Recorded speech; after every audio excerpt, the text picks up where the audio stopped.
Bonjour à tous et bienvenue au Forum Radio J, dont vous êtes l'invité Hervé Marseille. Bonjour. Bonjour. Alors, à 6 semaines des élections européennes, Emmanuel Macron est donc entré en campagne avec son discours de jeudi à la Sorbonne. Est-ce vraiment de nature à changer la donne, à inverser la tendance entre Valérie Ayé et Jordan Bardella, qui fait la course en tête avec, selon le sondage, jusqu'à 16 points d'avance sur la liste de la majorité présidentielle? Sur quoi, en tout cas, va se jouer la campagne? Sur les thématiques européennes, sur les enjeux internationaux ou sur les dossiers économiques et sociaux et franco-français? Et justement, pour commencer, Hervé Marseille, depuis l'annonce du verdict vendredi des agences de notation, doit-on dire, comme le disait déjà François Fillon en 2007, que la France est un État en faillite? On sait que nous sommes très endettés. Ouais. C'est pas nouveau. On avait déjà en 2002 1000 milliards de dettes. Aujourd'hui, on a 3000 milliards de dettes. Ça fait 3 fois de plus. Hein. Voilà, ça s'est pas arrangé. Bon, il y a eu la Covid. État en faillite ou pas? Et des agences de notation? Non, parce que c'est un peu ce qu'elles ont l'air de dire, non? Non, la notation, on sait très bien comment ça se passe. D'ailleurs, ce qui est marrant, c'est que ce sont des boîtes américaines qui jugent des pays européens. Et quand on sait que les États-Unis sont déficitaires depuis 1945, c'est assez amusant. Donc ça veut dire que ça n'a aucun sens? C'est-à-dire que c'est pas agréable, c'est une notation, c'est un thermomètre. Bon, mais la France est un pays solide.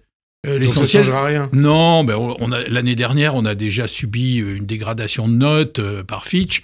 Bon, voilà, ça n'a rien changé. Les gens s'en sont pas aperçus. Tant qu'on trouve des gens pour nous prêter, et ils prêtent parce que le pays est solide. Les taux peuvent monter. Hein. Bon, oui, bien sûr. Si les taux montent, ça complique la situation économique de la bien France sûr. et des Français. C'est la raison pour laquelle il faut faire des économies. Alors, il faut faire des économies. Mais d'ailleurs, c'est la politique d'Emmanuel Macron portée par le gouvernement qui est en cause, ou c'est simplement une situation conjoncturelle? À entendre ce que vous disiez, 1000 milliards d'euros de déficit en 2002, 3000 milliards aujourd'hui, c'est pas tout à fait conjoncturel. Non, c'est pas conjoncturel, mais il y a eu la Covid, il y a eu toutes sortes d'événements, les gilets jaunes, etc. Et on est dans un pays paradoxal. Chaque fois qu'il se passe quelque chose, il faut de l'argent. Regardez ce qui s'est passé à la SNCF hier.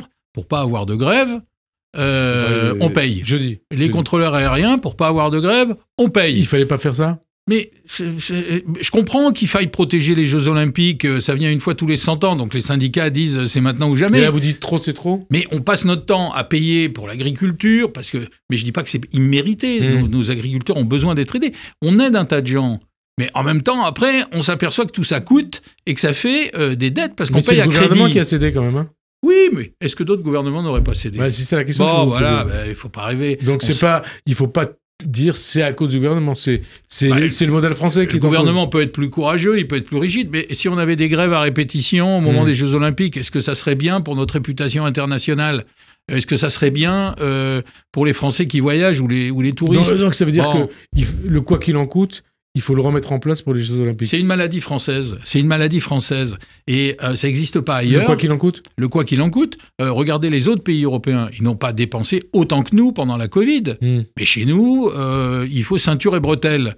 Les commerçants, on les a aidés. Les petites entreprises, les grandes entreprises, on les a aidés. Et tant mieux, puisqu'on a une politique d'emploi. Maintenant, je pense quand même que le moment est venu de commencer à avoir une politique de désendettement. Il faut qu'on dépense moins. Il n'y a pas seulement un problème de recettes, puisque la croissance n'est pas au rendez-vous comme prévu. Donc, il y a des recettes moindres de TVA. De l'autre côté, il faut aussi dépenser moins, même si c'est compliqué. Regardez en matière de défense. On a l'Ukraine, on a la défense européenne. Il faut faire des dépenses. On a parlé notamment Emmanuel Macron...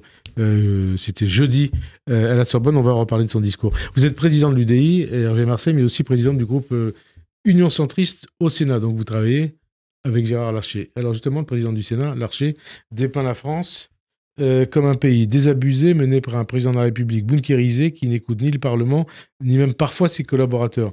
Et il juge aussi que le budget est insincère. Ça nous renvoie au début de cette émission. Est-ce qu'il vaut juste votre ami Gérard Larcher? Oui, j'ai de l'amitié pour Gérard Larcher, qui préside avec talent le Sénat. Et du respect pour ce qu'il dit? J'oublie pas non plus qu'il est républicain et qu'il épouse, c'est normal, une partie des thèses défendues par la formation politique qui est la sienne. Est-ce que vous êtes rapproché de la majorité présidentielle? Moi, je soutiens la liste de Valérie Ayé, qui est celle de la majorité. Pourquoi? Parce que je suis européen et que c'est la liste de l'Europe. On en reparlera. Mais alors, Larcher, il a raison ou pas? Il dit aussi ça va mal finir. Tout ça va mal finir.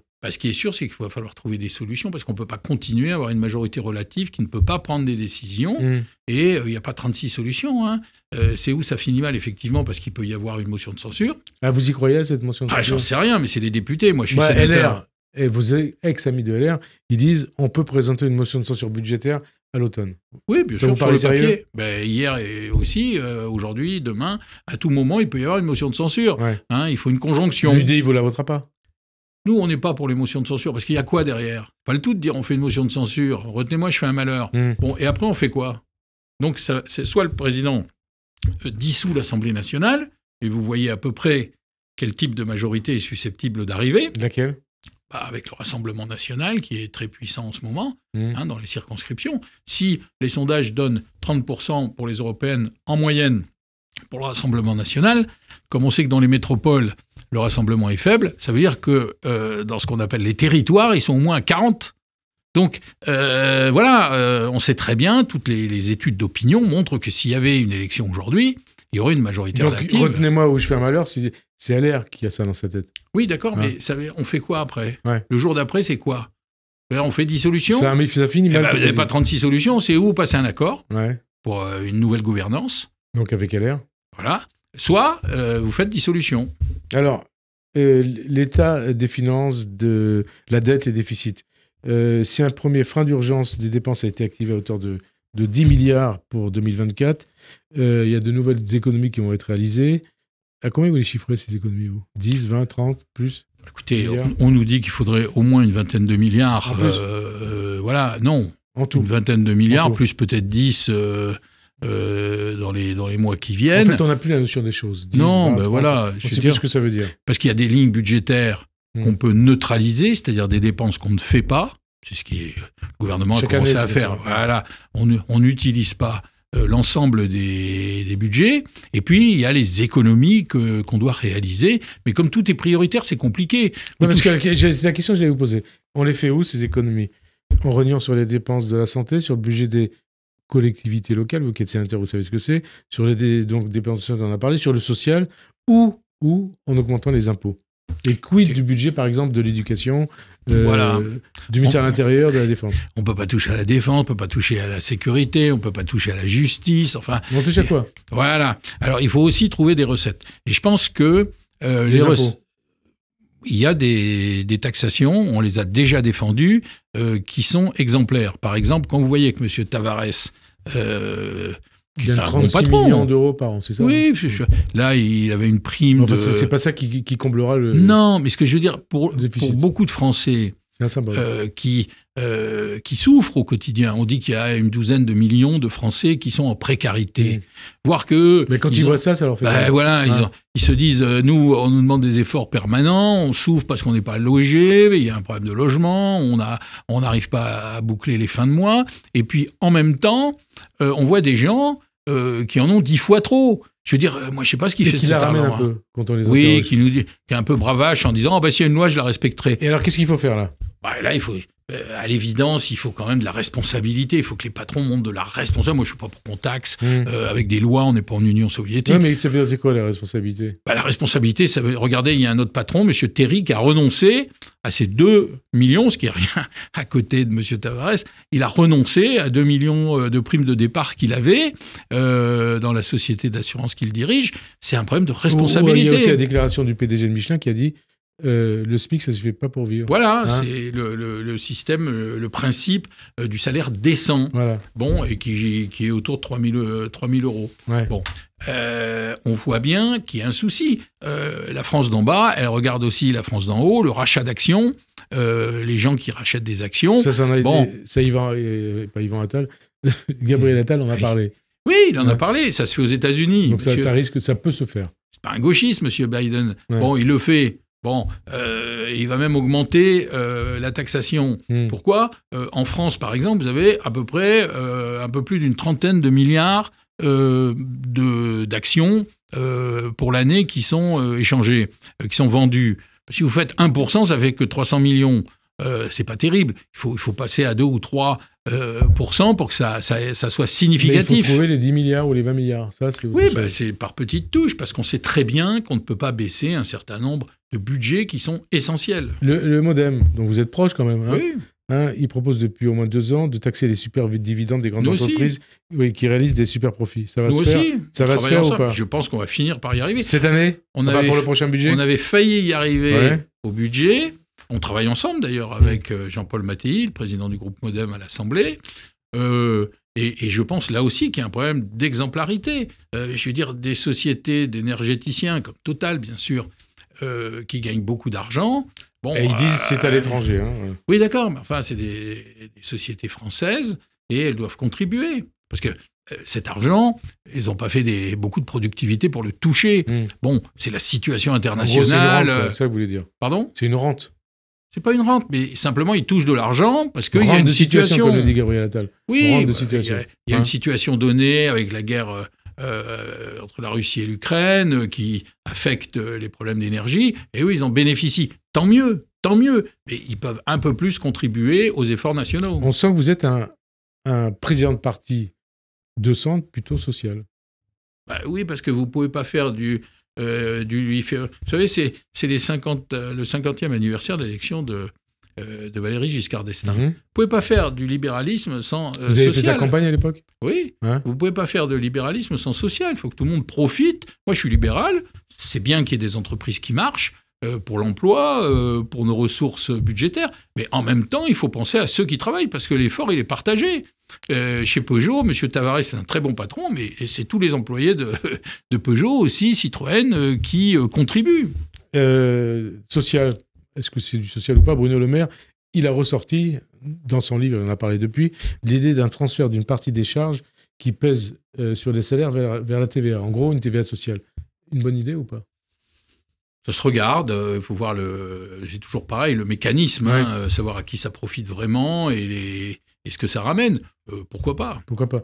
Autre réforme possible, annoncée en tout cas, Stanislas Guérini, le ministre de la fonction publique, il veut une rémunération au mérite pour les fonctionnaires et aussi que le licenciement ne soit plus un tabou du côté des fonctionnaires. Est-ce que ça va dans le bon sens? Vous savez, on a besoin de fonctionnaires, on a besoin de personnel un peu partout. Donc le problème, c'est pas de licencier les fonctionnaires, c'est d'arriver à en trouver. A priori, c'est pour envoyer un signal aux salariés du privé. Mais, justement, la question, est-ce que ça va dans le bon sens ou est-ce que, au contraire, ça peut proposer des problèmes? Qu'on puisse se séparer d'un salarié qui fait pas son job, bon, oui, c'est évident, là comme dans le privé. Après, c'est pas la règle habituelle. Je veux dire, c'est rare qu'on licencie quand même justement, c'est des ça fonctionnaires. La question. Bon, vous n'êtes pas trop favorable. Réforme de l'assurance chômage. Oui, assurance chômage, là aussi, mais il faut être prudent dans les chiffres qu'on avance, quoi. Il ne faut pas donner le sentiment, là encore, qu'on s'attaque à ceux qui sont en bas. Et le gouvernement dit on va prendre des décisions d'ici l'été. Vous avez un tas de gens qui sont inscrits à Pôle emploi, à France Emploi maintenant, et qui ne touchent pas d'indemnité. Donc, on ne va pas s'attaquer à des gens qui ne touchent pas d'indemnité. Donc, il faut être très prudent. Il ne faut pas donner le sentiment qu'on s'attaque à des gens modestes pour financer le trou, j'allais dire, du budget. Qu'on puisse reconsidérer, retravailler le sujet de l'assurance chômage, oui, comme on l'a fait pour les retraites. Il faut être très prudent. Mais est-ce qu'il faut travailler plusieurs fois de suite? Parce que c'est pas la première fois qu'il y a une réforme de l'assurance chômage. Donc est-ce que c'est judicieux ou pas? Il y a des gens au sein de la majorité, notamment Elisabeth Borne, le Premier ministre, qui disent non, ça va pas. Disons que c'est pas le moment. C'est pas le moment, et donc ça sera pas le moment avant 2027. Non mais attendez, on est en élection européenne. Oui, mais bon, là, c'est pas facile. Si on commence à s'attaquer aux fonctionnaires, aux assurés sociaux, bon, je suis pas sûr que ça soit le bon moment, quoi. Et après, c'est le bon moment ou pas?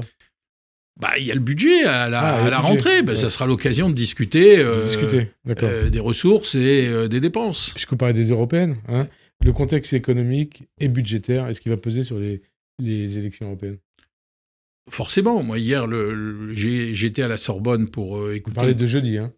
Oui. Jeudi, j'étais à la Sorbonne pour écouter le président de la République. Lui-même a dit que les débats étaient trop franco-français.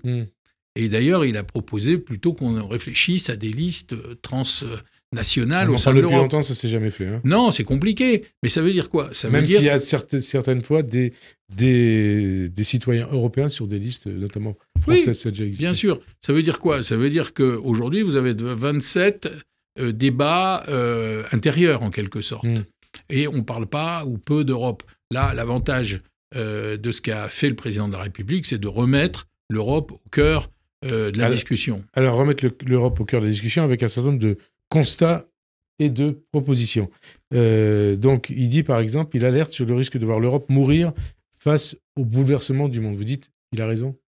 Oui, c'est une possibilité. Ouais. D'abord parce qu'on est à 27 maintenant. Hein. À l'origine, on était à 6, on est passé à 27 et on s'agrandit encore. Il y a un problème de gouvernance. Il a parlé longtemps, mais il n'a pas eu le temps d'en parler. Bon, on ne peut pas fonctionner à 27 comme on fonctionne à 6. Bon, l'Europe a évolué. Le monde évolue encore plus vite que l'Europe. Ça veut dire quoi? Ça veut dire qu'on est passé d'une Europe qui était très libérale, on enlevait les frontières, c'était la compétition internationale. Et aujourd'hui, on voit bien qu'on revient à beaucoup plus de précautions et de protectionnisme. Et quand il dit qu'il faut une Europe puissance, qui se fait respecter, assure sa sécurité, concrètement, ça veut dire quoi? Ça veut dire qu'il faut qu'on fasse les efforts qu'on n'a jamais faits, parce que tout le monde dormait sous le parapluie américain, en disant ils sont là, donc s'il se passe des choses graves, nous serons protégés, ce qui n'est plus le cas. M. Trump, qui est susceptible d'être élu à la fin de l'année, a fait savoir, il y a déjà longtemps, qu'il fallait que les Européens mettent davantage la main à la poche et que c'est pas aux Américains de payer pour les Européens. Donc concrètement, pour l'Europe, ça veut dire quoi? Pour la France, ça veut dire quoi? Ça veut dire pour l'Allemagne et les autres payer plus, avoir notre propre défense. Pareil pour défense l'intelligence européenne, artificielle. Mais la France paye déjà, ça veut dire que c'est les autres pays qui devront contribuer. Tout le monde. Tout le monde. Les Allemands, il y a un an, ont dit qu'ils mettraient 100 milliards sur la table. Et il faut... En achetant des armes et des avions américains.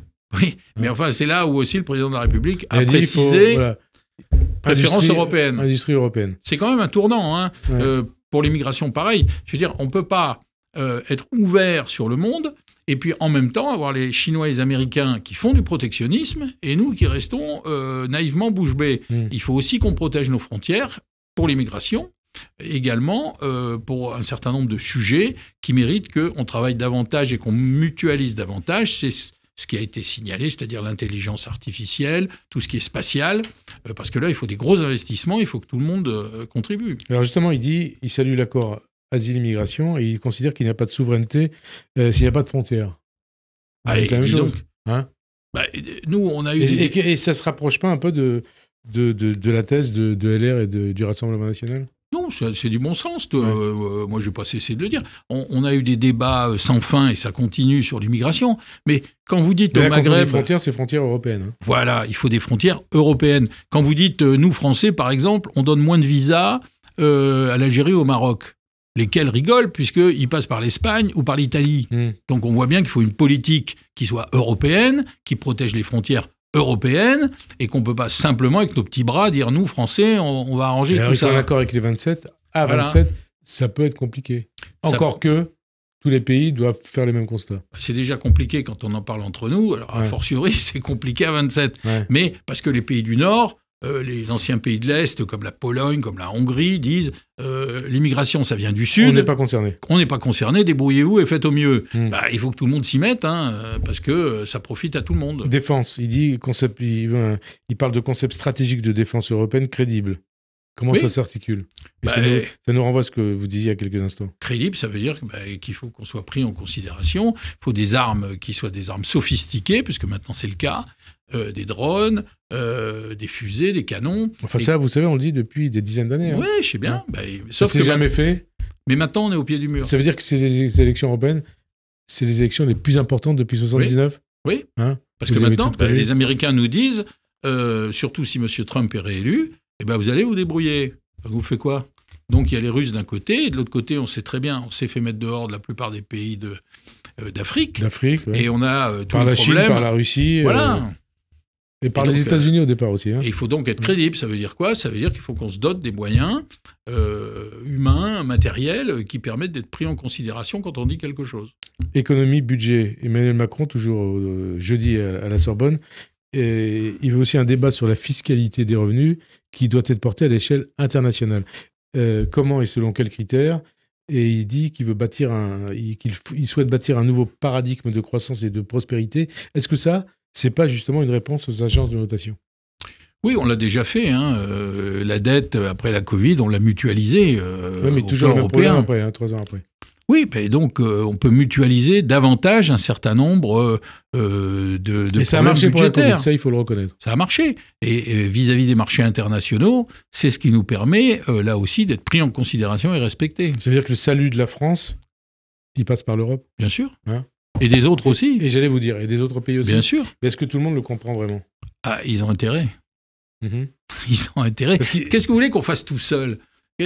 Franchement, on a beau être une puissance importante, mais on a l'arme atomique. Et ça suffit pas. On voit bien que le PIB il a considérablement augmenté aux États-Unis, du double de celui depuis les années 90. Jusqu'à maintenant, il y a eu 60% d'augmentation de la richesse aux États-Unis contre 30% chez nous. C'est le modèle français qui va pas?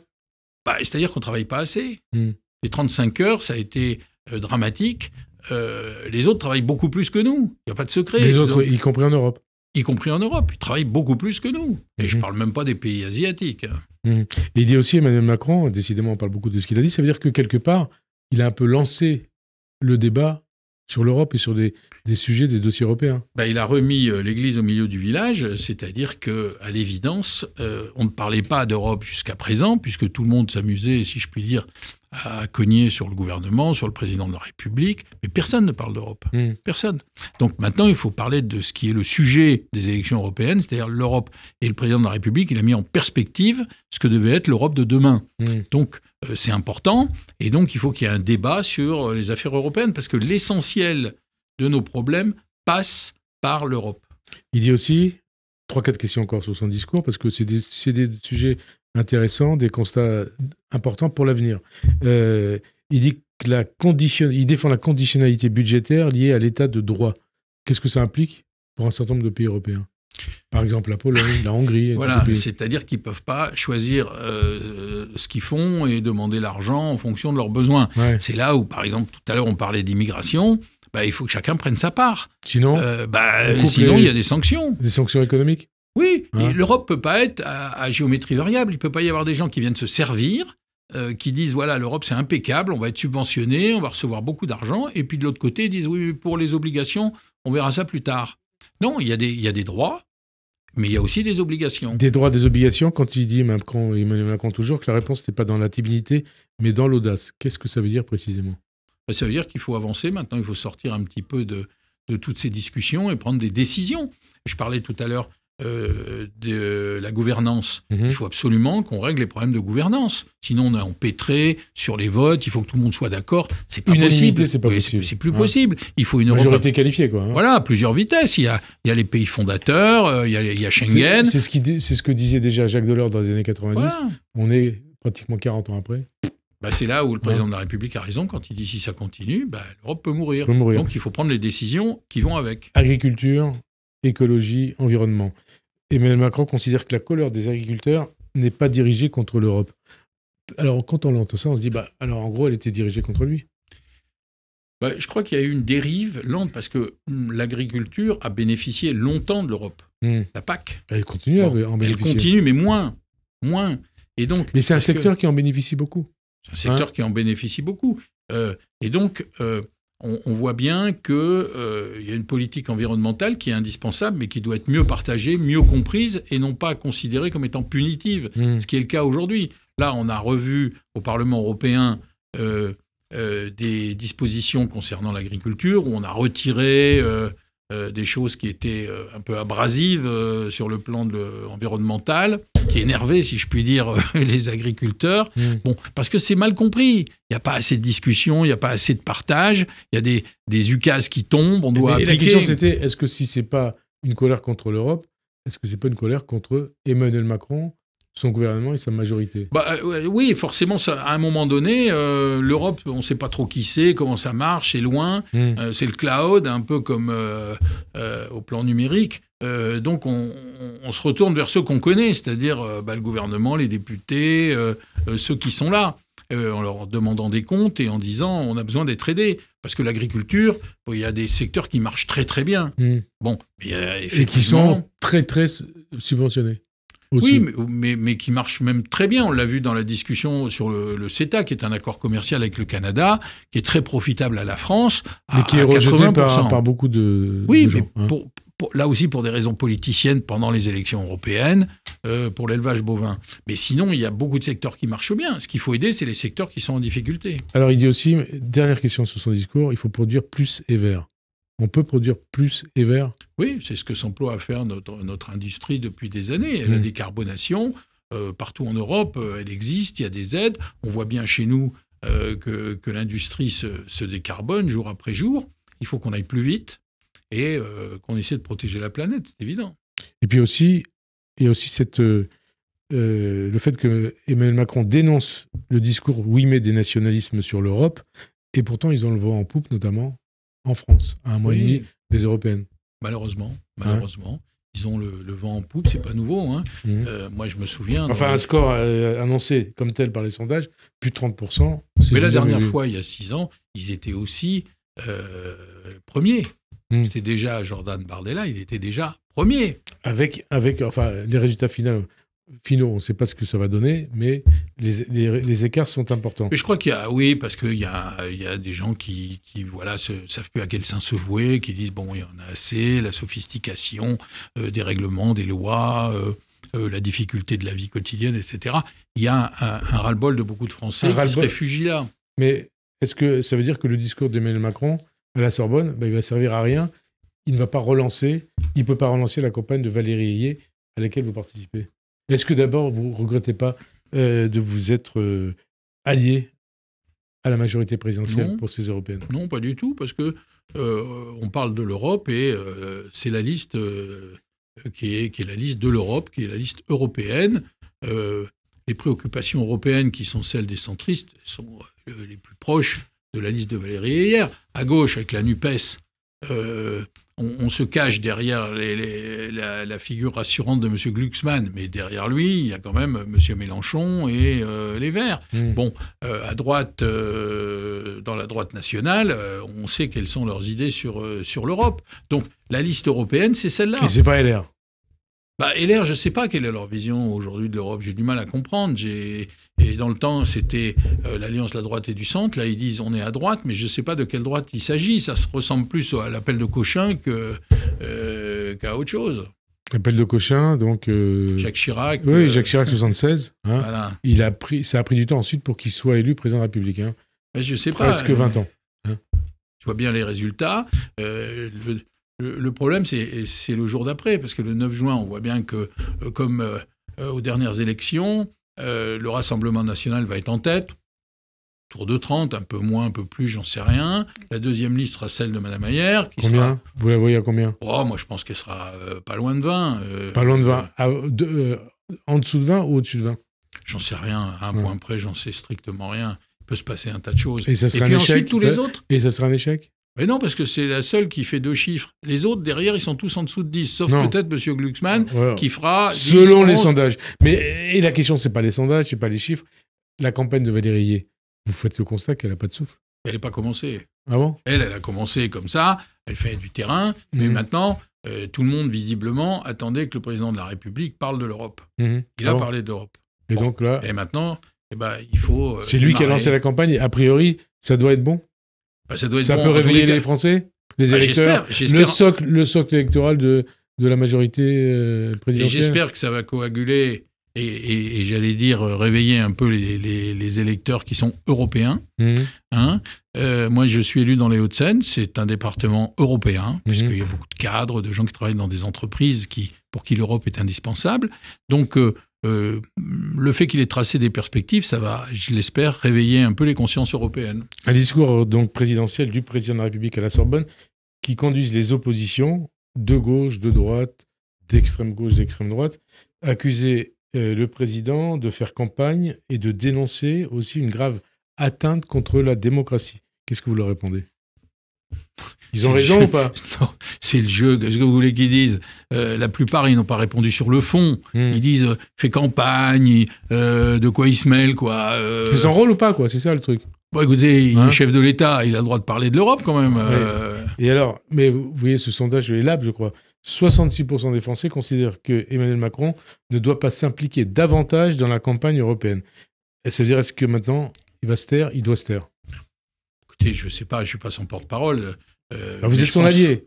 Je pense qu'il parlera encore, puisqu'il va aller sur les plages du débarquement autour du 6 juin, que le président le 6 juin, c'est 3 jours avant les élections. Hein, le président des États-Unis sera là, ça sera. Ah oui, ça va être une date le 6 juin. Et voilà, ça va être la fin de la campagne. Ou en tous les cas, ça sera encore l'occasion de manifester des opinions. Mais avant le 6 juin, rien? Je n'en sais rien. Vous le souhaitez, en tout cas, qu'il parle? Non, et ce qu'il faut maintenant, c'est que tout le monde se mobilise. Et là, on considère aujourd'hui, invité du Forum Radio J, vous mobilisez vos électeurs? Moi, je vais appeler mes amis à se mobiliser et à agir pour donner le meilleur score à Valérie. Autre thème, le contexte international. Guerre en Ukraine, guerre à Gaza, attaque iranienne contre Israël. La paix du monde est-elle menacée, Hervé Marseille? Et le contexte international, est-ce qu'il va peser sur ces élections? La paix du monde, elle n'est pas menacée. C'est tous les jours. Parce qu'on a bien vu qu'entre l'Iran et Israël, il se passait des choses. Ça peut déraper à tout moment, notamment au sud Liban avec le Hezbollah.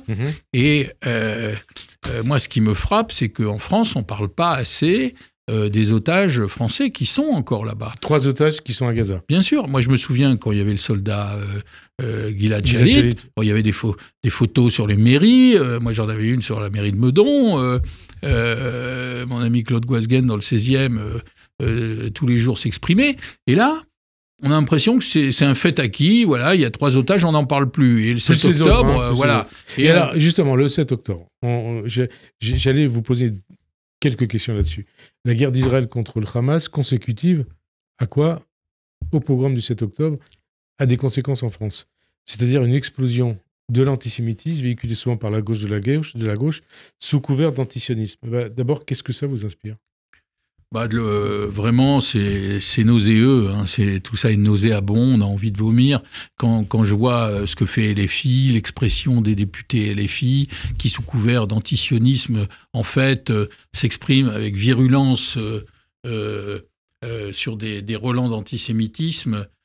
Tout le monde a oublié ou ne veut plus parler du 7 octobre, alors que c'est le fait générateur. C'est pas Israël qui a décidé d'aller bombarder Gaza du jour au lendemain.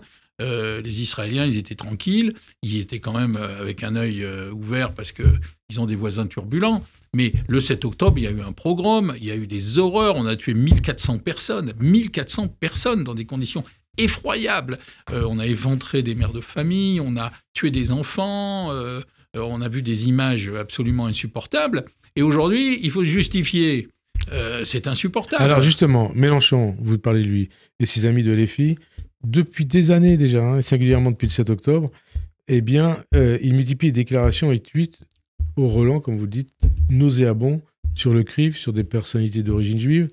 Est-ce qu'en faisant de telles déclarations, en choisissant une telle stratégie, Mélenchon et ses amis peuvent favoriser le passage à l'acte antisémite?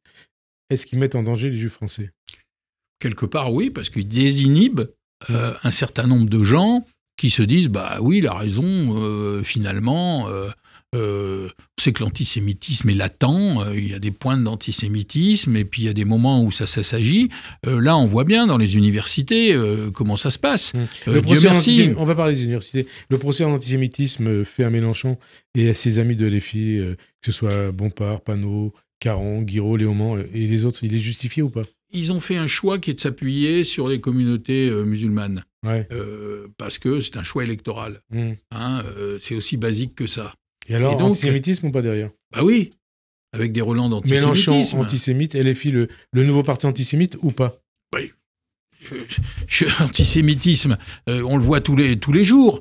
Après, M. Mélenchon, il attaque devant les tribunaux tous ceux qui le montrent du doigt. Je ne tiens pas à faire partie de cela, même si vous et moi, on pense la même chose. Contre Radio J en cours et contre... Voilà, donc... Jugement le 7 mai, on verra ce que ça dira. Voilà, on voit bien, chacun des auditeurs écoute, voit, lit Et donc, on voit très bien ce qu'il y a derrière donc, tout ça. Ça veut dire qu'il vous fait peur si vous dites ça? Non. Vous pensez qu'il est antisémite, vous n'osez pas le dire? Non, c'est pas ça. C'est qu'aujourd'hui, toute l'action de LFI, c'est d'essayer de rester sur un chemin très étroit qui consiste à rester sur une ligne républicaine tout en dénonçant Israël, tout en dénonçant sous couvert d'antisionisme, en fait, ce que fait Israël et ce que font les Juifs en France et dans le monde. Les Européennes, c'est lié à ça. Après la liste Euro-Palestine en 2004, c'était avec Dieudonné. La liste antisioniste de Dieudonné, du même Dieudonné Soral en 2009, la France insoumise a donc décidé de faire de la Palestine le thème central de sa campagne européenne. Avec quel objectif selon vous? Est-ce que c'est un choix judicieux ou est-ce que c'est un choix dangereux? Mais c'est un choix extrêmement dangereux. D'ailleurs, on se demande qui est tête de liste pour LFI. Sur le papier, c'est Madame Aubry. Et en fait... Pas Martine, Manon Aubry. Hein. Pardon? Manon Aubry. Oui, Manon Aubry, pardon. Et tous les jours, M. Mélenchon et ses amis se promènent avec Mme Rima Hassan, qui est le porte-parole de tout ce qu'on vient de dénoncer, c'est-à-dire de l'antisionisme à caractère antisémite, et qui se promène dans les facultés, dans les rues, dans les manifestations, pour dénoncer Israël, pour dénoncer ce que font les Juifs. Mais on précise les choses sur Rima Hassan. Hein. Alors, on la présente comme étant une franco-palestinienne. En fait, elle est franco-syrienne, puisqu'elle est née en Syrie.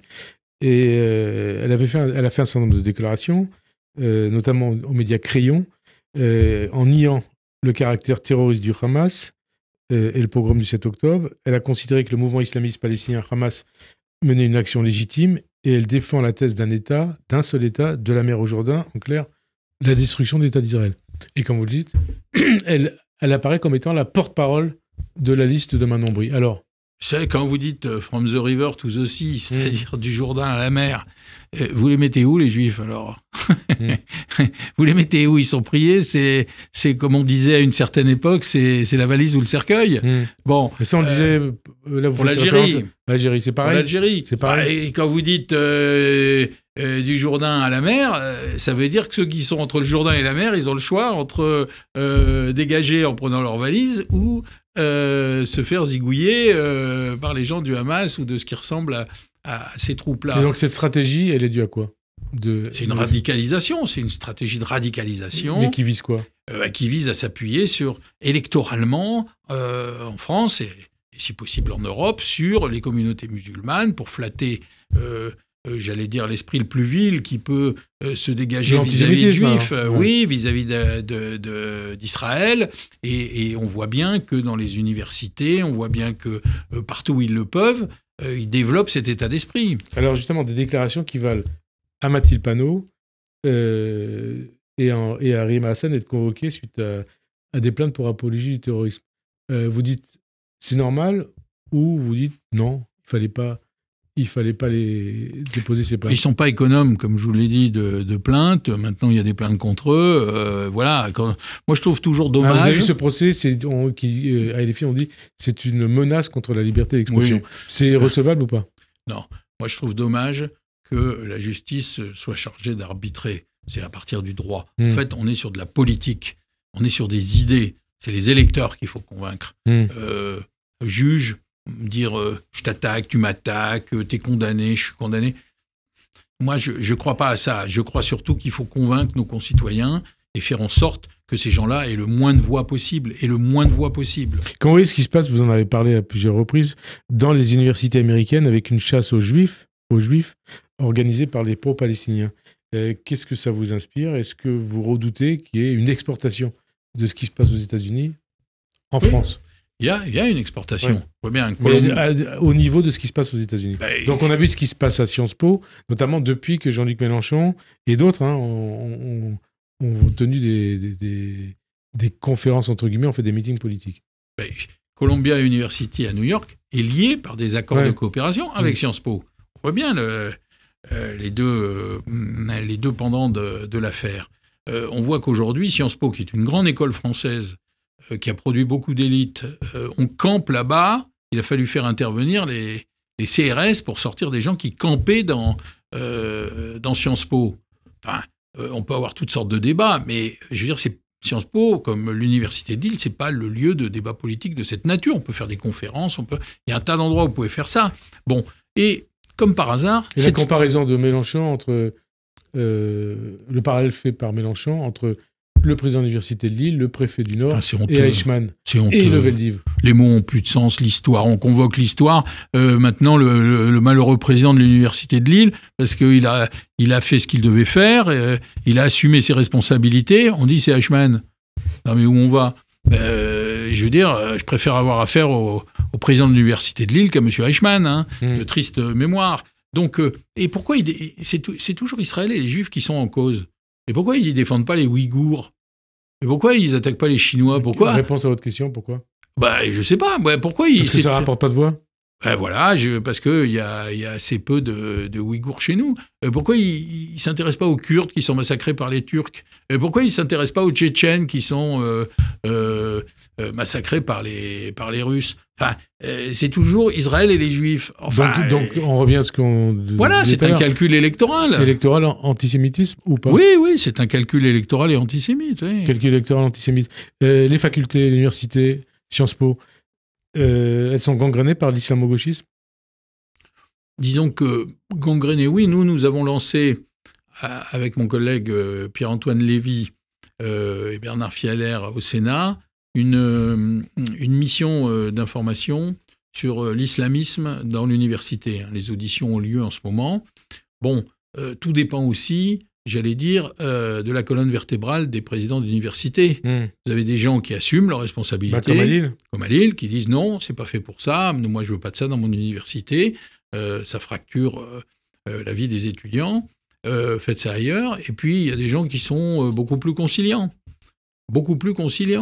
Et c'est dommage. Et donc, on est en train de travailler là-dessus. Qui est le plus dangereux aujourd'hui pour la démocratie, la France, éventuellement pour les Juifs ? C'est Jean-Luc Mélenchon ou c'est Marine Le Pen ? Il vaut mieux éviter les uns et les autres. Ceci étant dit, je pense qu'aujourd'hui, c'est beaucoup plus... s'il fallait répondre, c'est beaucoup plus Jean-Luc Mélenchon. Plus dangereux pour qui ? Pour la France et les Français. Et pour l'Europe.